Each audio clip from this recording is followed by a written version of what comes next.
அனைவருக்கும் வணக்கம். பாரம்பரிய திருவள்ளுவர் குல வம்சம் பிரசன்ன ஜோதிடர் சுபமாரிமுத்து திருப்பூர்லிருந்து இந்த பதிவு உங்களுக்காக. அஸ்த நட்சத்திரத்தில் மாந்தி இருந்தால் எந்த கோவிலுக்கு போனால் உங்களுடைய கர்மவினை தீரும்? மாந்தி என்பது யார்? எல்லாத்தோட ஜாதகத்திலையும் பாருங்க, ஒரு சில ஜாதகத்துல மாந்தியே ஜாதக ராசி கட்டத்துல சில பேர் அதுல போட மாட்டாங்க. சில கம்ப்யூட்டர்லேயே சிலதெல்லாம் வராது. ஆனா மாந்தி பெரிய ஒரு அற்புதமான ஒரு மிராக்கலான விஷயத்தை காமிக்கும். ஏன் அப்படின்னா, சூரியனுடைய மகன் சனி பகவான், சனி பகவானுடைய மகன் மாந்தி. இந்த மாந்தி எதுக்கு அதிகமாக யூஸ் ஆகுதுன்னு கேட்டீங்கன்னா, இறப்பு தோஷத்துக்கு மாந்தி அதிகமா முன்னோர்கள் எடுத்துக்கிட்டாங்க. அப்போ இந்த மாந்தி நிற்கக்கூடிய நட்சத்திரங்கள் எல்லாம் எப்படி எல்லாம் செயல்படுது அப்படிங்கிறத இந்த பதிவுல நம்ம பார்க்க போறோம். இதை மறக்காம ஒரு பேனா நோட் எடுத்து குறிச்சு வச்சுக்கோங்க. இது வரக்கூடிய ஜோதிடர்களுக்கும் பயன்படும். நம்ம இந்த யூடியூப் சேனல் வள்ளுவர் வாக்கு யூடியூப் சேனல்ல போய் பார்க்குறவங்களுக்கும் பயன்படும். இனி வரக்கூடிய சந்ததிகளுக்கும் இது பயன்படும். மாந்திக்கு இப்படி மிராக்கள் இருக்குதா அப்படிங்கிற ஒரு விஷயத்த இன்னைக்கு நம்ம அதை சொல்ல போறோம். இப்போ உங்க வாழ்க்கையில நீங்க தெரிஞ்சுக்க வேண்டிய விஷயம், இந்த மாந்திக்கு ஒவ்வொரு நட்சத்திரத்துக்கும் இந்த மாந்தி தோஷம் எப்படி உருவாகுது அப்படின்னா, அந்த காலத்துல குழுகன் நின்ற வீடு குட்டிச்சவர்னு சொன்னாங்க. குழுகன் நின்ற வீடு குட்டிச்சவர் அப்படின்னா குழுகன் நின்ற வீடு குட்டிச்சவர். அப்ப இந்த மாந்தி போய் எந்த ராசியில் இருக்குதோ, எந்த நட்சத்திரத்து மேல ஏறி உட்கார்ந்து இருக்குதோ, அந்த நட்சத்திரத்தினுடைய திசைகள் அவங்களுக்கு தோஷம் அடையுமா. அப்ப அந்த மாந்தி தோஷம் என்பது என்ன? இறப்பு சம்பந்தப்பட்டது. உங்களுக்கு ஒரு உதாரணத்துக்கு சொல்றேன். லக்னங்கிறதா உயிர், லக்னம் தான் உயிர். ஒரு மனிதனுக்கு ஒரு தாயுடைய கருவறையில இருந்து தொப்புள் கொடியை அறுக்கும் நேரம் எந்த லக்னத்துல அவங்க பிறந்திருக்காங்களோ, அந்த லக்னம் எந்த நட்சத்திரத்துல கரெக்டா நிக்குதோ, அந்த நட்சத்திரத்து மேல இந்த மாந்தியோட தீட்டு தோஷம் அதுல இருக்கு. இது உங்களுக்கு தெரியுமா? இதை நீங்க கண்டிப்பா தெரிஞ்சுக்கணும். அப்ப லக்னத்தினுடைய மாந்தி பிரேத சாபம். மாந்தி என்பது இறப்பு. அப்போ அவங்க முன்னோர்கள் அந்த காலத்துல என்ன பண்ணிருப்பாங்கன்னா, ஒரு லக்னத்துக்குள்ள லக்னம் ஒரு ராசி கட்டத்துக்குள்ள 3 நட்சத்திரம் இருக்கு. இந்த 3 நட்சத்திரத்துல இப்போ ஒரு உதாரணத்துக்கு அசுவனி, பரணி, கிருத்திகை 1ஆம் பாதம், இந்த 3 மேச ராசியில இருக்குது. ஒரு உதாரணம். அதுல அசுவதி நட்சத்திரத்துல மாந்தி இருந்தா என்ன பலன், பரணி நட்சத்திரத்துல மாந்தி இருந்தா என்ன பலன், கிருத்திகை நட்சத்திரத்துல மாந்தி இருந்தா என்ன பலன், இதைத்தான் இந்த பதிவுல உங்களுக்கு சொல்ல போறேன். இது உதாரணத்துக்காக. அப்போ ஒரு நட்சத்திரம் அந்த ஜாதகத்துல நம்மளுக்கு கிடைக்க வேண்டிய நட்சத்திரம். அப்ப எந்த நட்சத்திரத்துல மாந்தி உங்களுடைய ஜாதகத்துல இருக்குதோ, அந்த நட்சத்திரத்தினுடைய திசை உங்களுக்கு தெரியும். உதாரணமா அசுவதி நட்சத்திரமா இருந்தா அவங்க கேது திசையில தான் அவங்க செயல்படுவாங்க. அப்ப ஜாதகத்துல எனக்கு என்னங்க அசுவதி நட்சத்திரம் கேது திசை நடக்குது, எனக்கு கேது அசுவதி நட்சத்திரத்துக்கு கேது திசை நடத்துறாரு, எனக்கு ஒரு பலனுமே நடக்கலைங்க அப்படின்னு நீங்க சொல்லவே வேண்டாம். அந்த அசுவதி நட்சத்திரத்துக்கு அதிபதி கேது இந்த மாந்தியோட சாபம் வாங்கி இருக்கிறதுனால அந்த திசை நம்மளுக்கு வேலை செய்ய மாட்டேங்குது. அப்ப அதை நம்ம சரிப்படுத்தினா தானே அது நிவர்த்தி ஆகும். அப்ப அசுவதி நட்சத்திரத்துக்கு கேது, கேது என்பது பாட்டியில பாட்டின்னு வருது. அப்ப பாட்டிக்கு ஈமகாரிய செலவு செய்யாம விட்டுட்டால், அந்த முன்னோர்களுக்கு ஈமகாரியங்கள் செய்யாம விட்டுட்டா, இறந்த முன்னோர்களுக்கெல்லாம் மூதாதிகளுக்கெல்லாம் செய்யாம விட்டுட்டா, இந்த நட்சத்திர சாபம் அந்த குடும்பத்துக்குள்ள போய் அந்த திசைக்கு யோகத்தை கொடுக்கறது இல்லை. அப்ப கர்மாவிலேயே மாட்டிக்கிறீங்க. அப்புறம் எப்படி மேல வரும்? அப்ப இதெல்லாம் அந்த காலத்துல முன்னோர்கள் குளிகை நின்ற வீடு குடிச்சவர்னு எதுக்கு சொல்லி வச்சாங்கன்னா, ஒரு வீட்டுல ராசி கட்டத்துல குளிகை நின்ற வீடு குடிச்சவர் சொல்லி வைக்கல.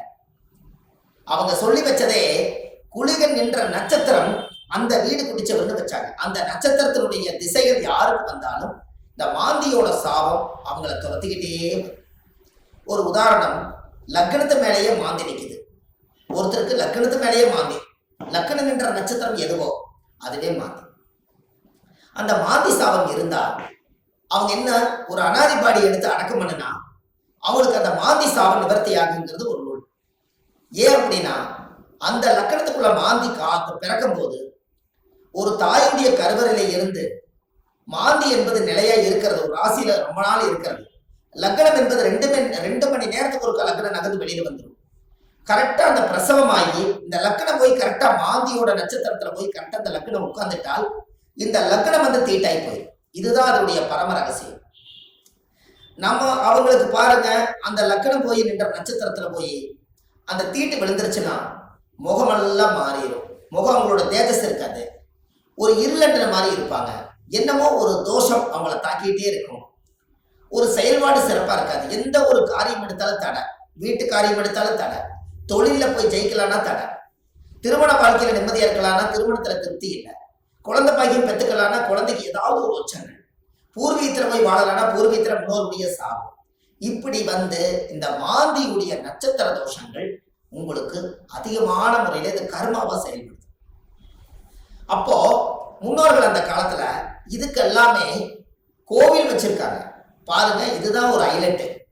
இந்த ரகசியத்தை சொல்லாம விட்டுட்டா கடைசி வரைக்கும் உங்களுக்கு தெரியாமலே போய் ஒவ்வொருத்தருடைய ஜாதகத்திலையுமே எந்தெந்த நட்சத்திரத்துல மாந்தி இருக்குதோ அதற்குரிய கோவில்ல போய் சுவாமிக்கு தேங்காய் பழம் பூமாலை கல்கண்டு வாங்கி அர்ச்சனை பண்ணி சாமி கும்பிட்டு வந்துட்டால் உங்களுடைய அந்த நட்சத்திரத்தினுடைய மாந்தி சாபம் அன்றோடு அது நிவர்த்தியாது.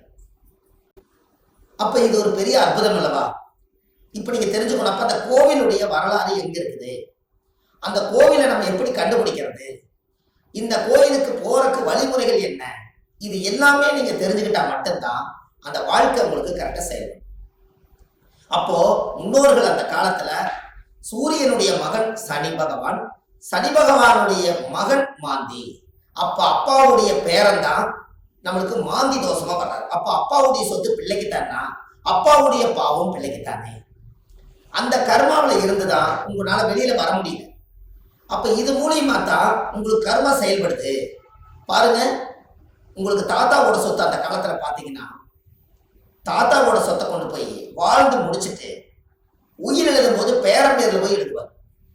அப்ப சூரியனுக்கும் சனி பகவானுக்கு தொடர்பு இல்லை, மாந்திக்கு தான் தொடர்பு வருது. அப்போ அந்த ஜாதகத்திலேயே அப்ப மாந்தி என்பது உள்வினை கர்மா. மாந்தி என்பது முன்னோர்களுக்கு திதி கொடுக்காம விட்டுட்டீங்கன்னா அது நட்சத்திரத்தினுடைய மாந்தி போய் அந்த தோஷம் அடைஞ்சிடும். அந்த திசைகள்ல நம்மளுக்கு சரியான பிரச்சனைகள் வந்து எல்லா கோயிலுக்கு போயிட்டு வந்துட்டேங்க, எல்லா பூஜையும் பண்ணிட்டு வந்துட்டேன், எல்லா பரிகாரங்களும் சொன்னதெல்லாம் செய்திருக்கேன். ஆனா ஏன் எனக்கு வந்து ஒவ்வொரு நாளும் பலாபலம் மாறி வருது, எனக்கு எதுவுமே நடக்கலையே, இப்படி ஒரு கேள்வி பிறக்குது. அப்ப அந்த ஜாதகத்தை வாங்கி பார்த்தா நீங்க என்ன நட்சத்திரத்துல திசை நடக்குதுன்னு கேட்டா எனக்கு ஒரு நட்சத்திரம் அஸ்வினியில திசை நடக்குது, எனக்கு கேது திசை நடக்குதுங்க. கேது அது மாந்தியோட நட்சத்திரம், அஸ்வினியில இருந்து நிற்கும். அப்போ இப்படித்தான் ஒவ்வொருத்தருடைய நட்சத்திரத்தையும் இந்த மாந்தி லாக் பண்ணி வச்சிருக்கு. இதை தெரிஞ்சுக்கிட்டாலே உங்க வாழ்க்கை ரொம்ப சிறப்பா இருக்குமே. அப்ப இந்த மாந்திங்கிற ஒரு கர்மா கேரளாவில எல்லாம் பாத்தீங்கன்னா குளிகனை வச்சுதான் ஜாதகமே கணிப்பாங்க. அவங்களுக்கு கர்ம வினையை கண்டுபிடிக்கிறதே குளிகனை வச்சுதான். அதனாலதான் குளிகன் இந்த வீடு குட்டிச்சவர்னு அந்த காலத்துல சொன்னது. கேரளாவில் பிரசன்னம் பார்த்தாங்கன்னா குளிகை தோஷம் இருக்குதுங்கிறத அவங்க அதை தெளிவா சொல்லுவாங்க. அப்ப அதை சொல்லி முதல் முன்னோர்களுடைய கர்மாவை நிவர்த்தி செய்துட்டா நீங்க இந்த பூமியில பிறக்கும் போது கொண்டு வந்த யோகம் வேலை செய்யுங்கிறது ஒரு ரூல் உண்டு. அது அந்த காலத்துல இருந்தே இருக்கு. நாம நல்லா யோசிச்சு பாருங்க, நம்ம போன ஜென்மத்துல செய்த பாவங்கள் இந்த ஜென்மத்துல கிரக அமைப்போட இருந்து நான் ஏதாவது ஒரு கஷ்டமா தான் நம்ம என்ன சொல்றோம், போன ஜென்மத்துல நான் என்ன பாவம் செஞ்சேன்னு எனக்கு தெரியலீங்க, ஆனா இந்த ஜென்மத்துல நான் ரொம்ப கஷ்டப்பட்டு போயிட்டேன், ஒரு காலம் கெட்டால் ஒரு காலம் நான் நல்லா இருக்கணும், நான் சம்பாதிச்சதுலயும் நிம்மதி இல்லை, வாழ்க்கையிலேயே எனக்கு நிம்மதி இல்லை, குழந்தை பெற்று பார்த்தா அது நிம்மதி இல்லை, கணவன் மனைவியோட வாழ்ந்து பார்த்தா அதுலேயே நிம்மதி இல்லை, எனக்கு இந்த ஜாதகத்துல ஏன் தான் நான் அந்த பிறப்பு வாங்கி வந்தேன்னு எனக்கும் தெரியல, அப்ப நான் எப்பதான் நான் நல்லா இருப்பேன் அப்படின்னு ஒரு கேள்வி பிறக்குது. அப்ப இந்த இடத்துல என்னன்னு கேட்டா சூரியன் ஒரு ஜாதகத்துல உச்சமா இருக்காரு, நீங்க ஜம்முன்னு இருப்பீங்க, சனி உச்சமாக்குறாரு ஜம்முன்னு இருப்பீங்க, இதெல்லாம் ரைட்டு. ஆனால் இந்த கர்ம வினைங்கிறது ஒண்ணு என்னன்னா தாயுடைய கருவறையில இருந்து தொப்புள் கொடி அறுக்கும் போதே இந்த பிரபஞ்சம் கொடுக்கக்கூடிய அந்த கர்மா தோஷம் தான் அந்த லக்ன தோஷமோ இந்த நட்சத்திரத்தினுடைய மாந்தி தோஷம். அப்போ ஒவ்வொரு நட்சத்திரக்காரர்களுக்கும் மாந்தி எந்த நட்சத்திரத்துல இருக்குதோ அதுக்குரிய கோயிலுக்கு போயிட்டு வந்தீங்கன்னா கண்டிப்பா உங்க லைஃப்ல ஒரு மாற்றம் ஏற்படும். அதுக்கப்புறம் உங்களோட தொழில் விருத்தியாகும், குடும்ப விருத்தியாகும், மனை விருத்தியாகும், மாங்கல்ய விருத்தியாகும், ஆயுள் ஆரோக்கிய ஐஸ்வர்யம் விருத்தியாகும், புத்திர பாக்கியம் விருத்தியாகும், செய்யும் தொழிலில் லாபம் கிடைக்கும், மன நிம்மதி சந்தோஷம் உங்களுக்குள்ள இருக்கும். பட்ட கடன் அடைச்சிருவீங்க. தீராத துன்பத்திலிருந்து வெளியே வந்துடுவீங்க. வெளிநாட்டு பயணம் போக வேண்டிய தடைகளுக்கு போயிட்டு வந்துடுவீங்க. திருமணமே ஒரு வாழ்க்கை அமைஞ்சு எனக்கு சரியில்லை, மறுவாழ்வு தான் எனக்கு வேணும் நினைச்சிட்டு இருக்கிறவங்களுக்கு மறுவாழ்வு. குடும்பத்துக்குள்ள தீராத நோய்கள், மருந்து இல்லாத நோய்க்கு மருந்து, எல்லாமே உங்களுக்கு கிடைக்கும். அதுக்கு நீங்க என்ன பண்ணணும்?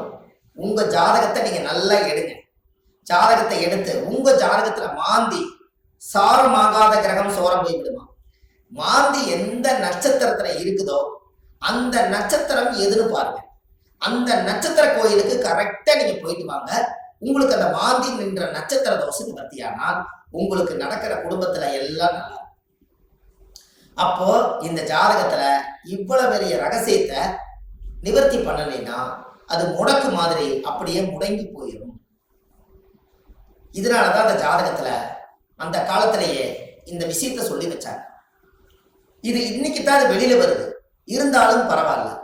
இதுக்கு மேலே இது வெளியில வரலைன்னா கடைசி வரைக்கும் இந்த ரகசியம் தெரியாமலே. இப்ப ஜாதகத்துல நீங்க கண்டிப்பா தெரிஞ்சுக்க வேண்டிய விஷயம் இருக்குதா இல்லையா? உங்க முன்னோர்களுடைய கர்மாவை தான் நீங்க சுமந்துட்டு இருக்கிறீங்க. அதை இறக்கி வச்சுட்டாலே உங்க ஜாதகத்துல இருக்கிற யோகம் கட்டாயம் வேலை செய்யும் அல்லவா?